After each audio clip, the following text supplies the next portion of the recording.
Graça e paz, irmãos. Vamos colocar em pé, abrir as nossas Bíblias.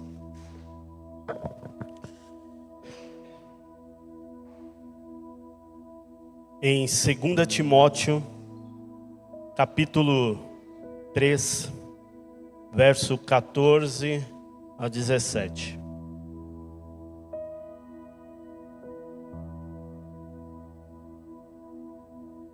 Segunda Timóteo 3, 14 a 17.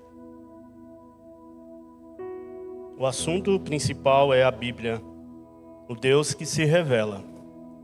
Diz assim: quanto a você, porém, permaneça nas coisas que aprendeu e das quais tem convicção, pois sabe de quem as aprendeu. Porque desde criança você conhece as Sagradas Escrituras, que são capazes de torná-lo sábio para a salvação pela fé em Cristo Jesus.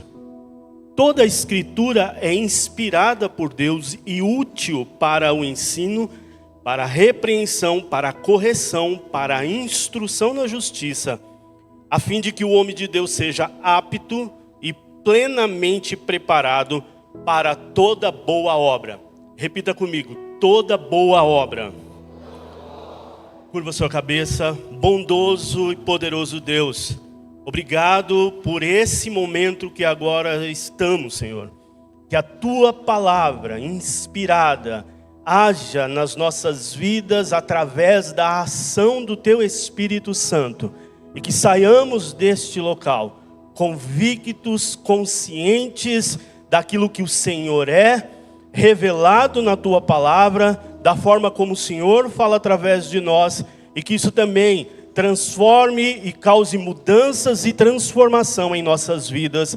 Em Cristo Jesus nos colocamos submissos ao Senhor e deixamos, Senhor, e permitamos que o Teu Espírito haja nas nossas vidas em Cristo Jesus.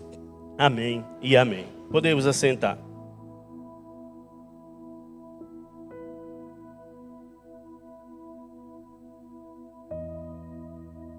A Bíblia, Deus se revela a nós.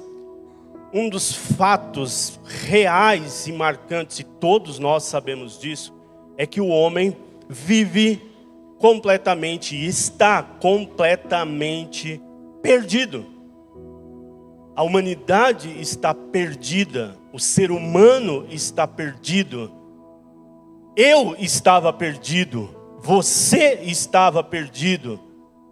Mas também eu posso chegar a dizer que talvez existam pessoas que estejam no nosso meio, e o nosso meio pode ser este meio, ou qualquer outro ambiente onde se busque o nome do Senhor, esteja ainda perdida. O ser humano está perdido. E Paulo, quando ele vai orientar Timóteo, ele diz isso de forma tão verdadeira. Se você olhar no capítulo 3, do verso 1 até o verso 5, Paulo vai dizer que nos últimos dias sobreviriam tempos terríveis, os quais os homens seriam egoístas, avarentos, presunçosos, arrogantes, blasfemos, desobedientes aos pais, ingratos, ímpios, sem amor pela família, irreconciliáveis, caluniadores, sem domínio próprio, cruéis, inimigos do bem, traidores, precipitadores, soberbos, amantes dos prazeres do que amigos de Deus. Eles têm aparência de piedade, mas negam o seu poder. E Paulo dá uma orientação que se repete no capítulo 2, no verso 22 a Timóteo. Ele diz: afaste-se. No 2:22 ele diz: fuja destes também. Por que também? Porque no capítulo 2, verso 22, ele vai dar recomendações a Timóteo, dizendo o que era viver uma fé, o que era seguir a justiça, o que era seguir a paz, o que era seguir aqueles que têm um coração puro e invocam ao Senhor. Mas haviam pessoas controversas, que faziam e que levantavam questões que não levavam a lugar nenhum. O que isso mostra? O homem está perdido. E nesse homem perdido, você vê que ele busca direção. O homem está à busca de direção.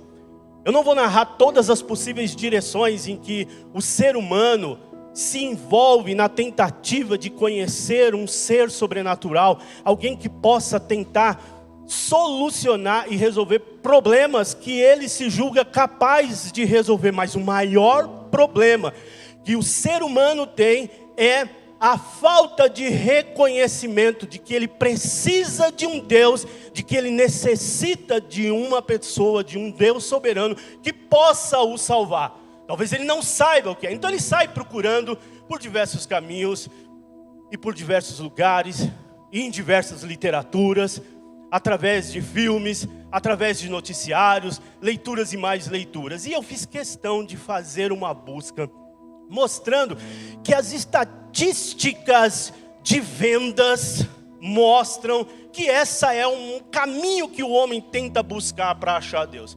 A primeira busca que eu fiz foi na Amazon e descobri quais são os 5 maiores títulos vendidos na Amazon.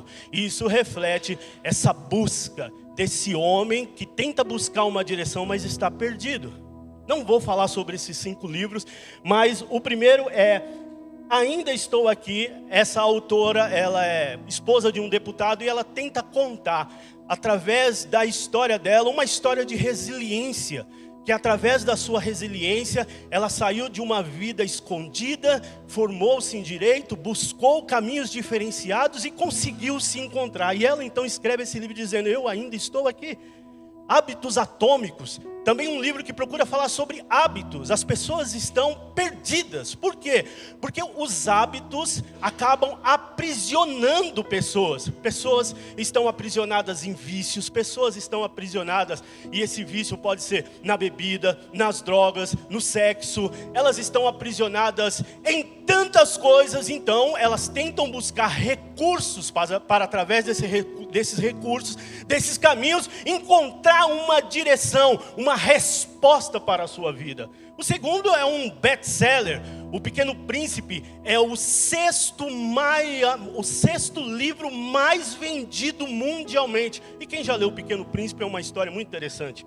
Psicologia financeira reflete também a busca desse homem na tentativa de tentar resolver uma das suas maiores dificuldades, que é justamente o aprisionamento financeiro, ou sair de dívidas, ou sair de problemas, ou tentar viver uma vida feliz como se prega no mundo aí fora. Você tem dinheiro, você é feliz, porque com dinheiro você tem tudo e você vai a qualquer lugar e você pode conquistar e conseguir qualquer coisa.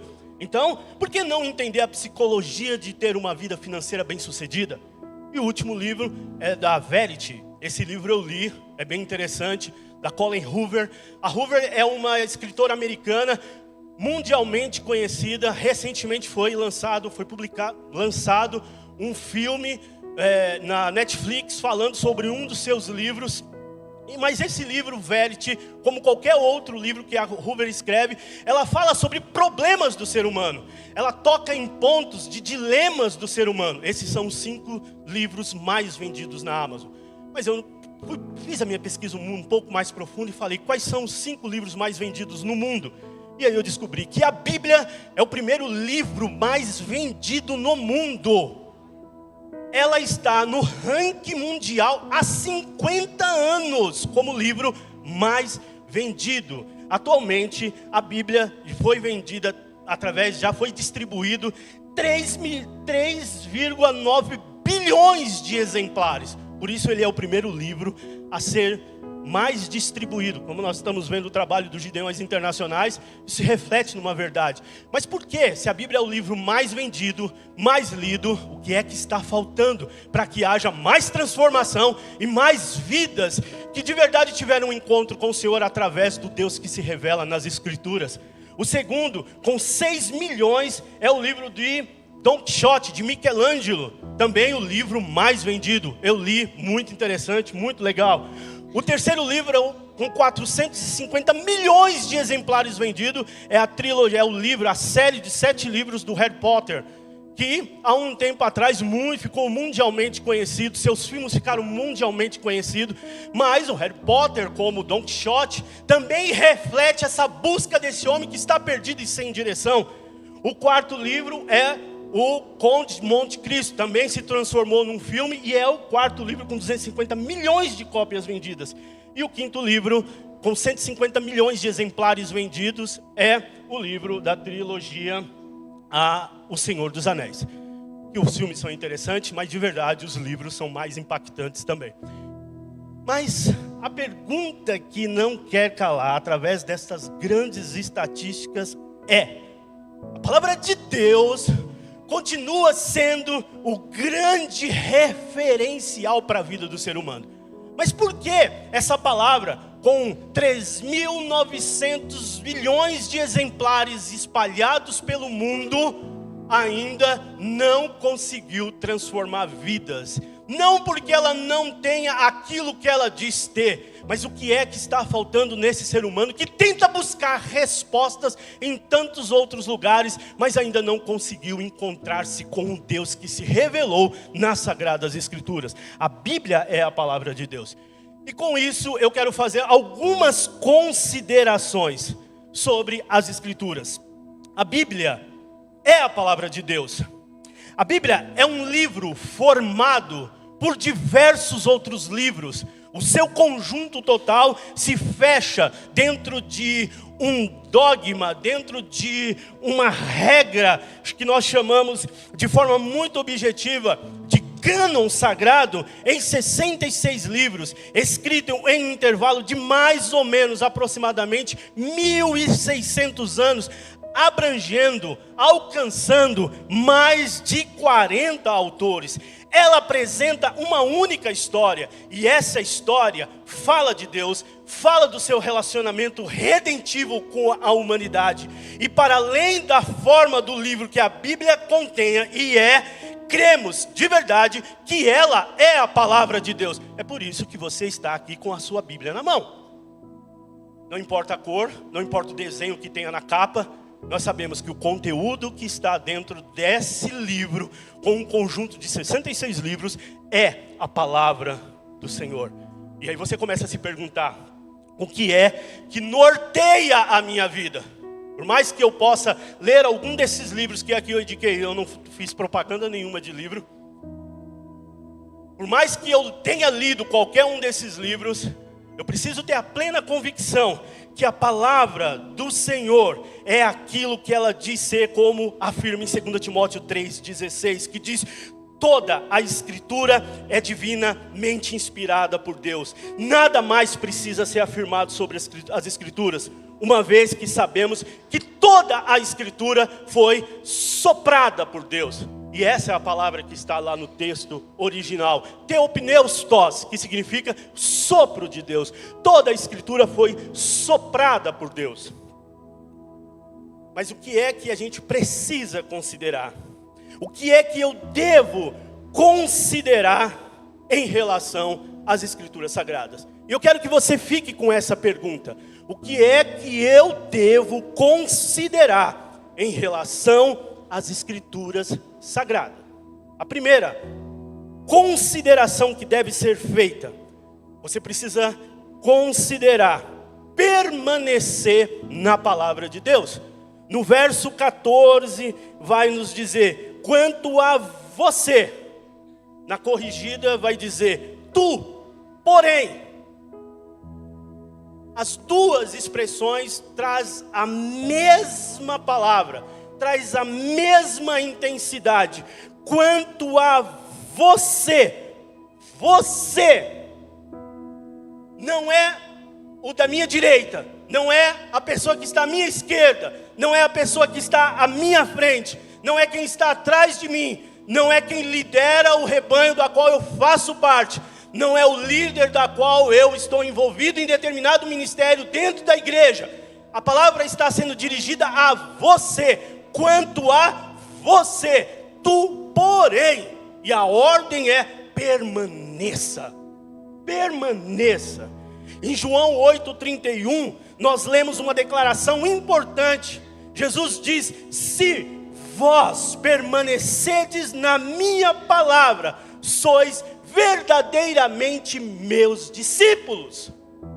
Essa palavra não está sendo dita a outra pessoa, ele está dizendo: quanto a você, e eu vou então tirar do verbo e para aplicar na primeira pessoa.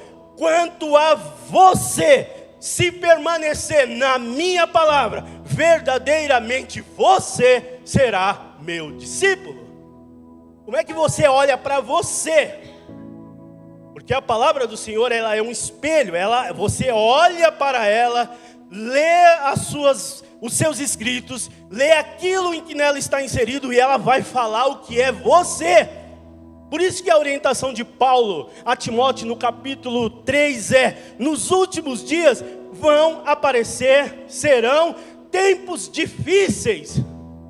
Você não precisa ver as estatísticas que a internet apresenta, que a televisão, a mídia apresenta, que os livros apresentam, como a Colin Hoover fala, de determinados e vários pontos das quais a sociedade sofre. Você olha para as Escrituras e as Escrituras diz: homens são egoístas, são avarentos, são presunçosos, são arrogantes, são blasfemos, são desobedientes, são ingratos, são ímpios, não têm amor pela família, são irreconciliáveis, são caluniadores, não têm domínio próprio, são cruéis, são inimigos do bem, são traidores, são soberbos, são amantes do prazeres, inimigos de Deus. A palavra do Senhor já está dizendo quem são os homens. Então não é surpresa para você quando você vê atrocidades acontecendo aí fora, porque você já foi orientado, você está ciente do que é a palavra do Senhor, no que o mundo está, no que o mundo vive e no que a sociedade hoje está inserida. Mas se você está aqui nesse dia importante, como qualquer outro dia instituído por nossa nação, hoje, como sendo comemorado o dia da Bíblia, é porque você está interessado em saber no que crer a respeito da Bíblia. Então a palavra de exortação para você é: permaneça. Saia daqui com isso na sua mente. Pastor Ricardo falou um monte de coisa, mas a palavra que precisa martelar na sua mente é permanecer, permanecer, permanecer, permanecer, permanecer. Não se esqueça o que você sabe e o que você já aprendeu.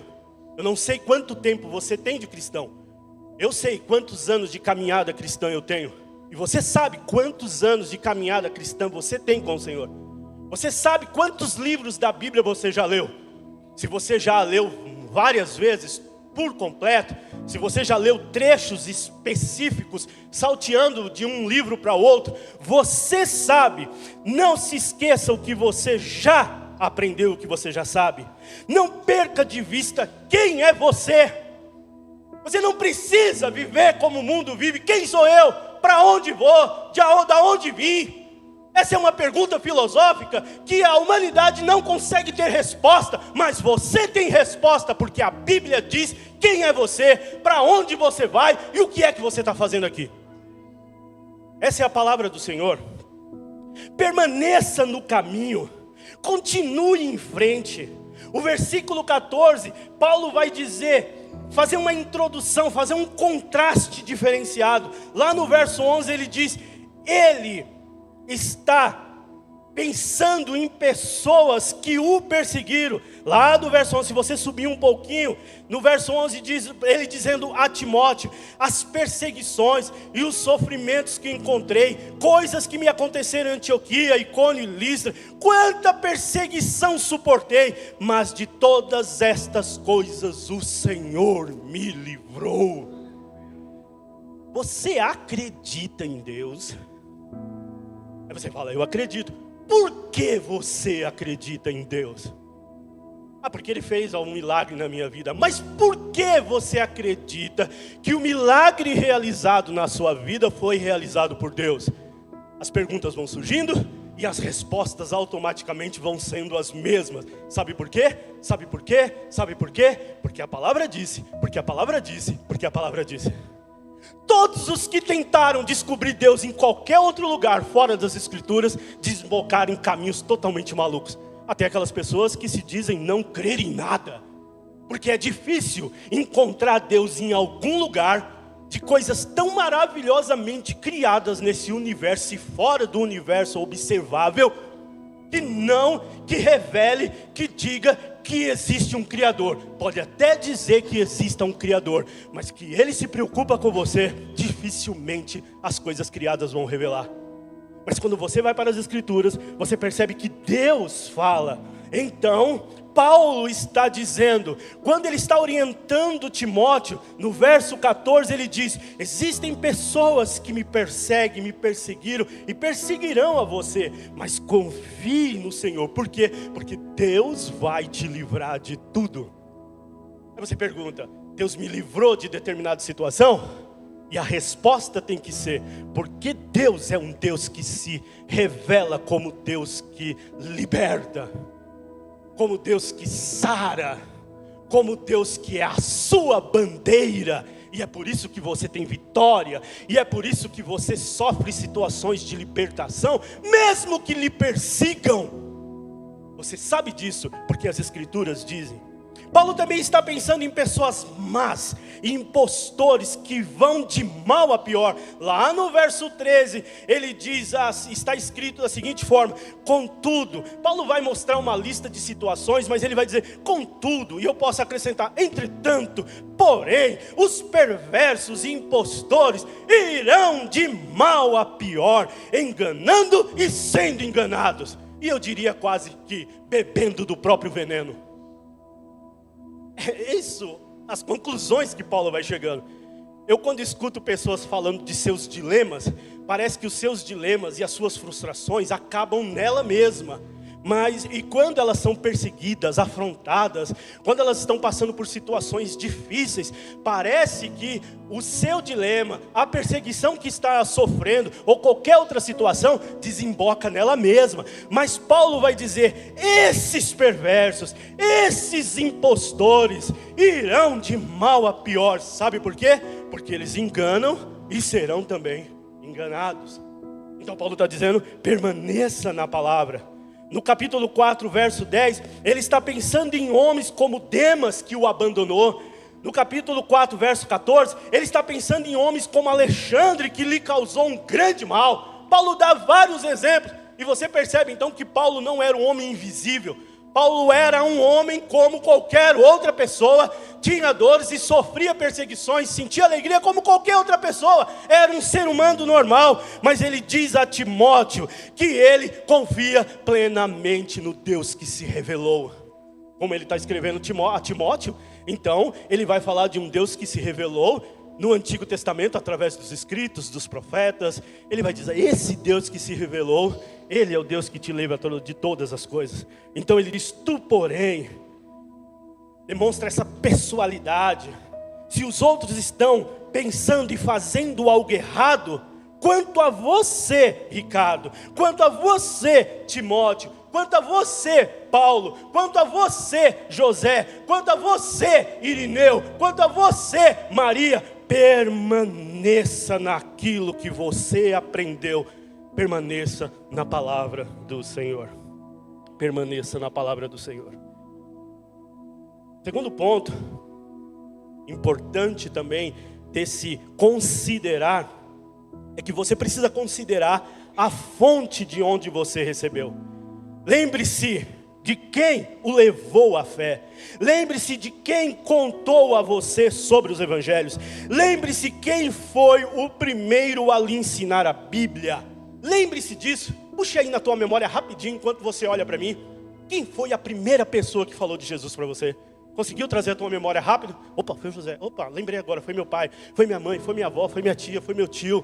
Foi um pregador na televisão. Eu de repente liguei a televisão num canal e estava lá um determinado pregador. E eu parei e fiquei olhando e ouvi ele falar. E de repente eu estava de joelho em frente à televisão orando. E você se lembra? Tudo bem. Lembre-se de quem lhe contou a primeira história. Eu lembro de todas as histórias que minha mãe me contava, de todos os hinos da harpa que minha mãe cantava, e eu deitado aos pés na sua cama esperando meu pai chegar. Eu me lembro de todas elas. Paulo diz a Timóteo: lembre-se, de forma muito significativa, no capítulo 2, verso 22, ele diz assim: recordo-me. Ele diz: portanto, você, meu filho, fortifica-se na graça que é em Cristo Jesus. E no verso 2, e as palavras que me ouviu dizer na presença de muitas testemunhas. Paulo está fazendo Timóteo recordar quem foi a primeira pessoa que fez com que o evangelho chegasse ao coração dele. Ele está dizendo, fui eu, fui uma das pessoas. Fui uma das pessoas. Mas tem uma pessoa fundamental na vida de Timóteo, que demonstrou que não tinha uma fé não fingida. É a sua avó Lóide e a sua mãe Eunice. Lá no capítulo 1, verso 5 e no capítulo 3, 14 e 15, ele diz, habitou em tua avó Lóide e em tua mãe Eunice uma fé não fingida. E foi dela que você ouviu das Sagradas Escrituras. Quem foi que te levou ao Evangelho? Quem foi que te apresentou o Cristo revelado nas Escrituras? Porque é impossível essa pessoa ter te levado num lugar e você ter visto Deus. Porque se isso aconteceu, me fala onde é que eu também estou interessado em ir lá conhecer.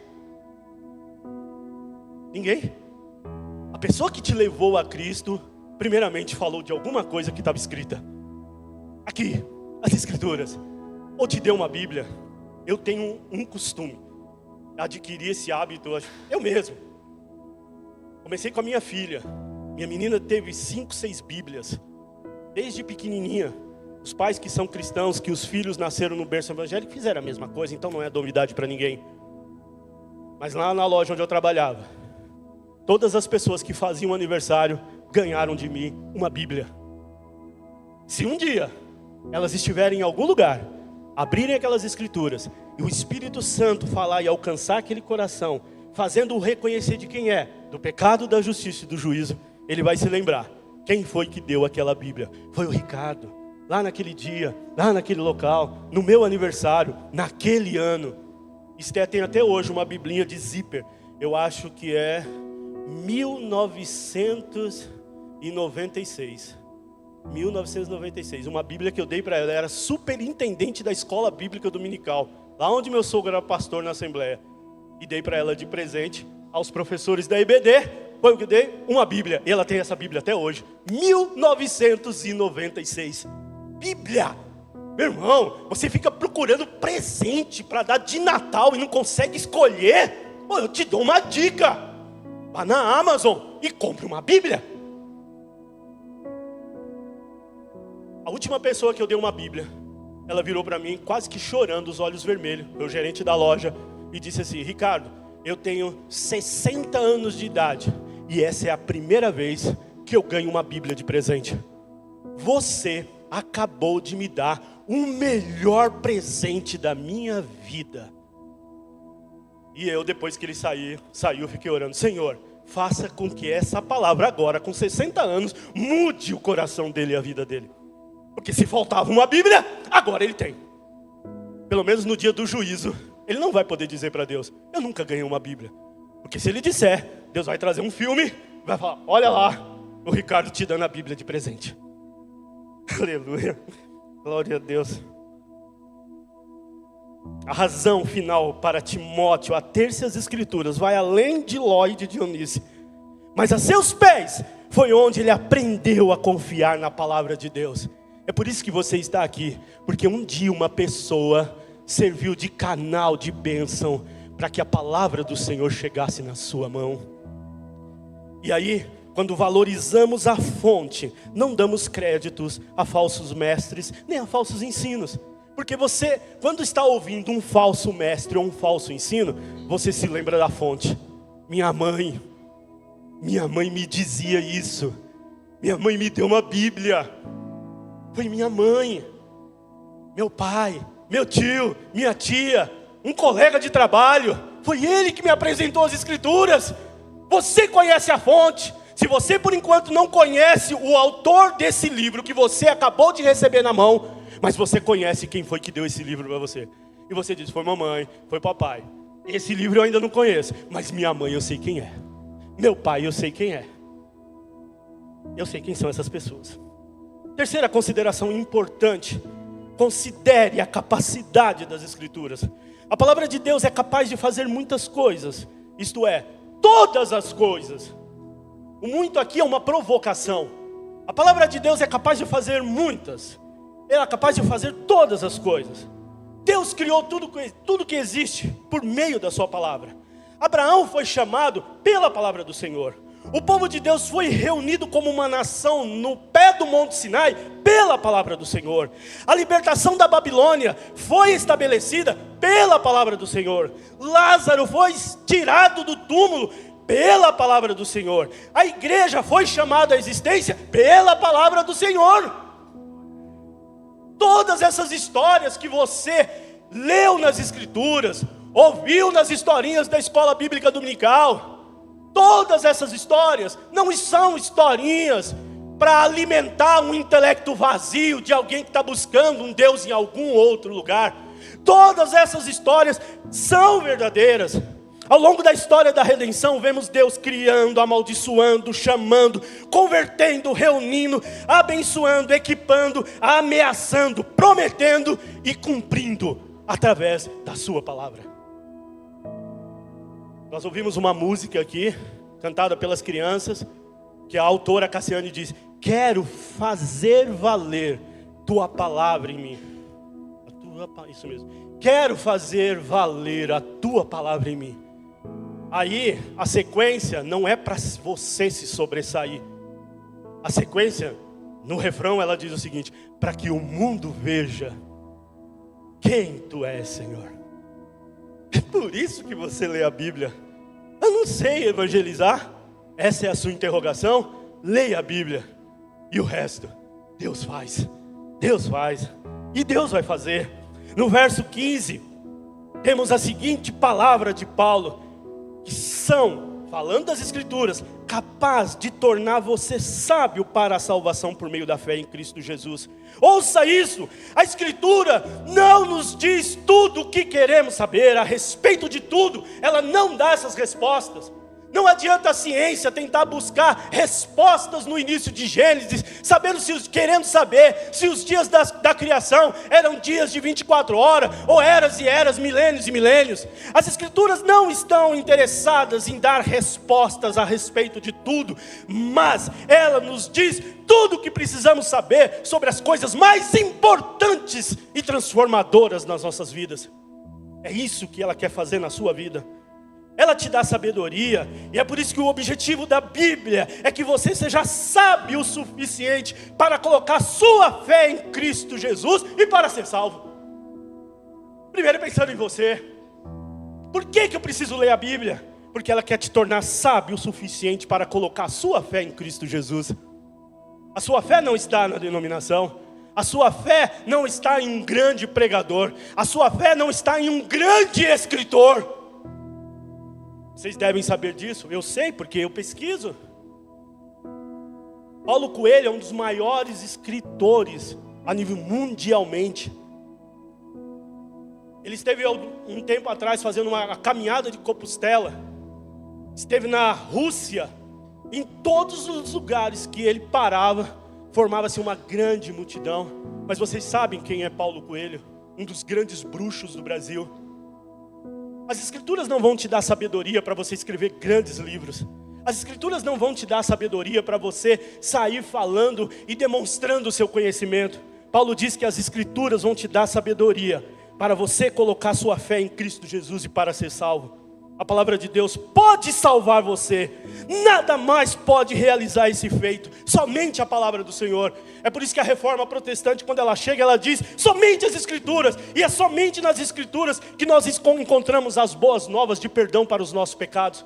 E aí você pergunta: por que eu preciso saber de coisas novas? Você precisa saber de coisas novas e de boas novas, porque essas boas novas ditas a você revelam que você, através de um Deus que morreu numa cruz, liberta você e salva você do pecado e da condenação. Olha que bênção. Somente nas Escrituras eu posso ser levado a crer em Cristo Jesus, e ao crer, ter vida em seu nome. É somente nas Escrituras. Em 2 Timóteo, você vai perceber isso de forma muito clara, do verso 13 e 14, quando ele diz ali tem 4 motivos muito fortes para eu considerar a palavra do Senhor. Então não vou dizer mais você, eu vou dizer para eu. E se você achar que isso aqui é importante para você, você também vai dizer para mim, para eu. 4 motivos fortes para eu considerar a palavra do Senhor. O primeiro motivo, ela é útil para me ensinar. E é nela que eu aprendo sobre como viver a vida. Você vai ler Colin Hoover? É uma leitura interessante, impactante, meio sombria. Os pontos que ela toca são interessantes. Você fica no final do livro sem saber de verdade o que foi que aconteceu. É só isso. Só isso.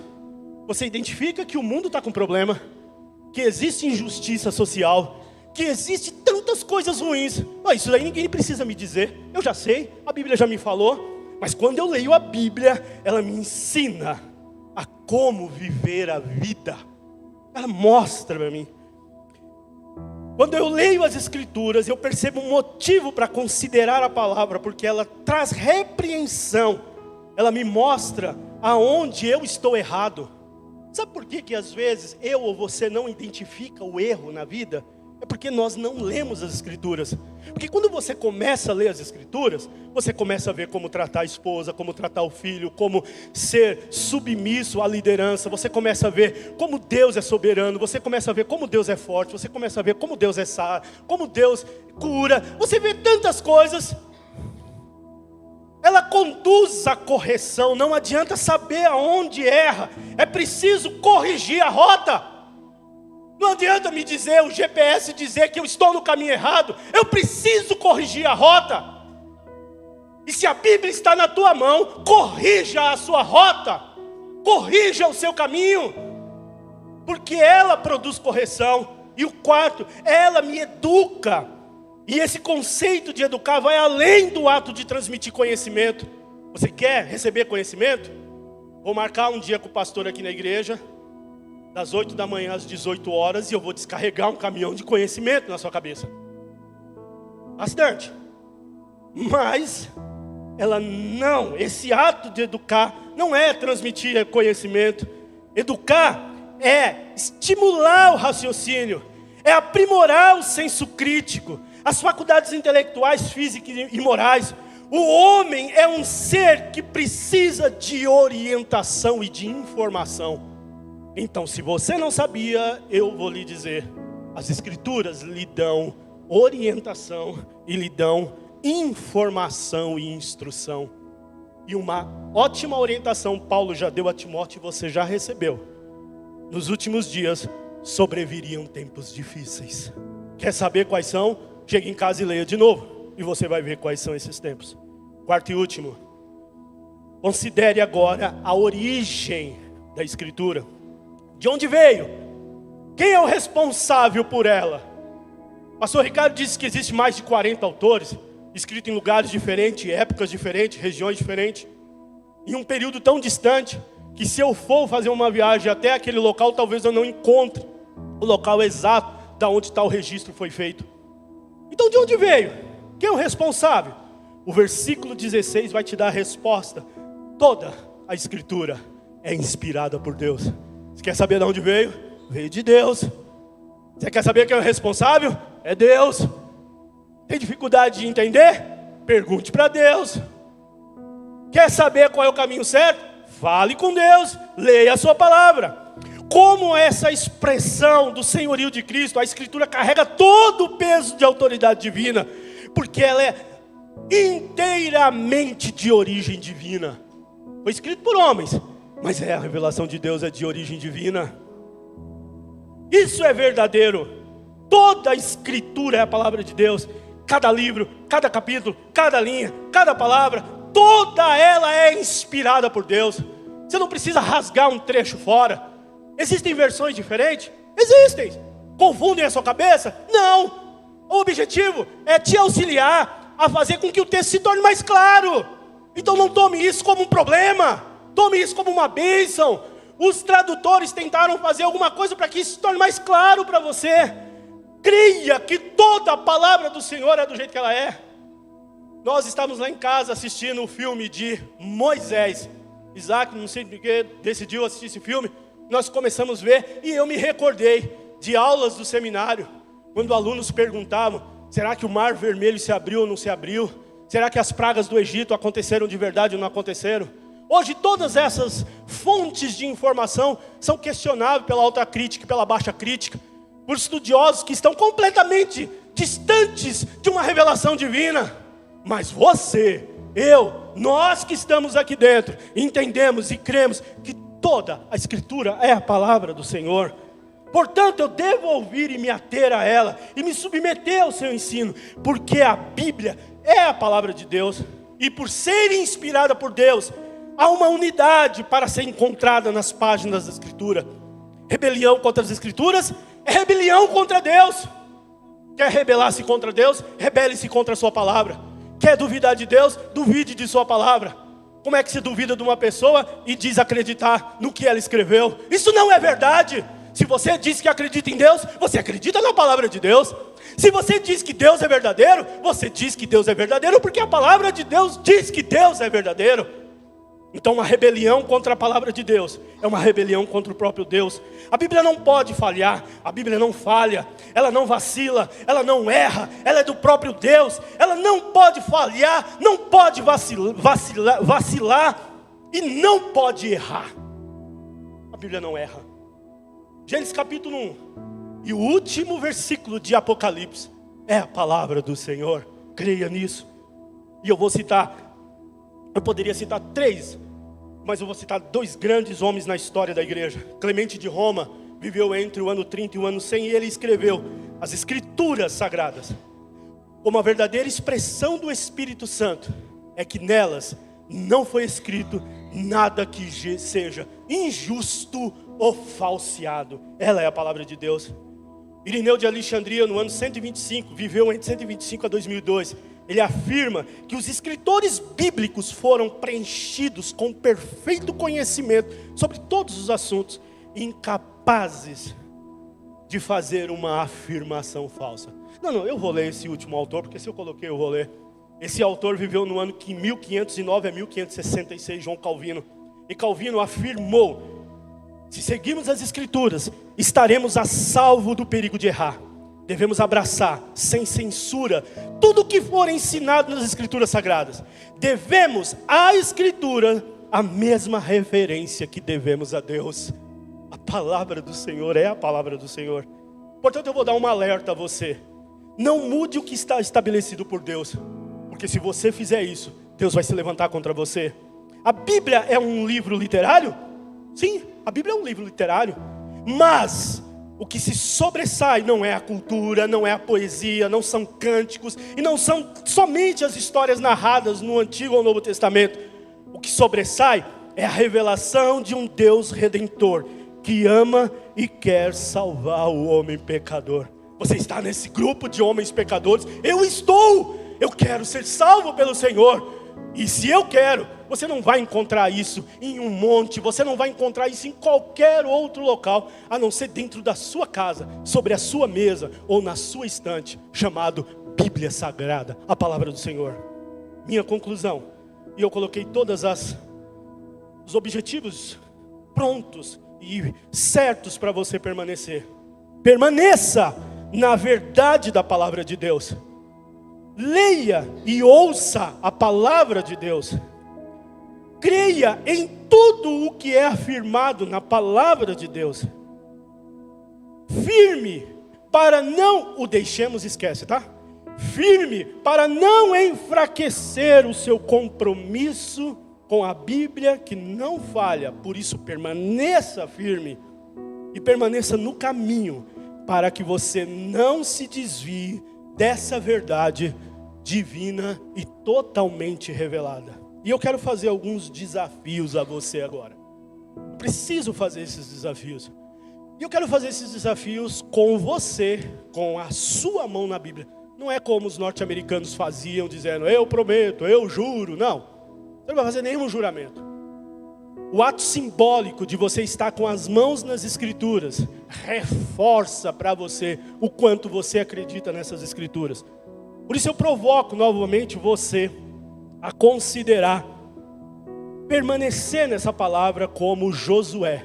Josué 1:8 diz, não deixe de falar as palavras deste livro, medite nela de dia e de noite. Permaneça na palavra do Senhor. Permaneça na fonte que nos transmitiu essa palavra. E qual é essa fonte? João 1:1 vai dizer, no princípio era o verbo o Verbo estava com Deus e o Verbo era Deus. O Verbo é a palavra de Deus. Então permaneça na fonte. Se você não sabia, ou tinha dúvidas, ou queria ter mais uma gotinha de confirmação, você acabou de receber. Qual é a fonte? Que nós cantamos em um dos louvores aqui, me parece que foi o segundo. Tinham 5 palavras que estavam aqui no meu esboço. E uma das palavras foi fonte. A fonte, permaneça na fonte, que é a palavra do Senhor. Terceiro, creia na capacidade transformadora de Deus. Não transformou teu filho, não transformou tua filha, não transformou um parente, não fez aquela mudança.